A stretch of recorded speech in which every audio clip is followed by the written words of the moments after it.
Алматы облысы Ескелді ауданына қарасты Құттарып, Баққонған елді мекен 20 социалистік еңбек ері, бір Совет одағының батыры шыққан, соның ішінде ұрпағына өнегелі өміршең із қалдырған халқымыздың ардақ тұтар асыл азаматтарының бірі, ауыл шаруашылығының академигі атанған 2 мәрте социалистік еңбек ері Нұрмолда Алдабергенов атындағы ауыл. Халқының саны 4100. 1950 жылдары Шұбар ауылының колхоз кітапханасы болып құрылып, 2012 жылдың маусым айында модельді ауыл кітапханасы дәрежесі берілді.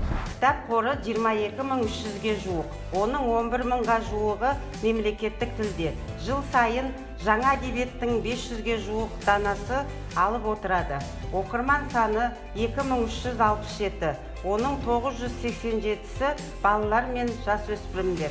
2022 жыл балалар жылы аталуына орай балалардың жалпы халықтың кітап оқу белсенділігін арттыру мақсатында бағытталған оқитын ұлт жобасы аясында негізгі бір ел бір кітап, әдеби өлкетану және нағыз оқитын кез жобалары бойынша жоспар құрылып, адалдық алаңы жобасы парасат жолы, коворкинг орталықтарында, ашық аспан аясында да көпшілік шаралар ұйымдастырылып, оқырмандарды кітап оқуға шақыруда. Кітапхана көрсеткіші 15%-ға артты. 20 еңбек ерлерінің еңбек жолдарын, тәжірибелерін насихаттап, еңбекқор ұрпақты тәрбиелеу мақсатында еңбек елдің мұраты жобасы және оқитын ұлт сиқырлы кітаптар елінде жобасы балаларды кітап оқуға тарту, көркем әдеби тілде сөйлеуіне ықпал ету мақсатында жұмыс істейді.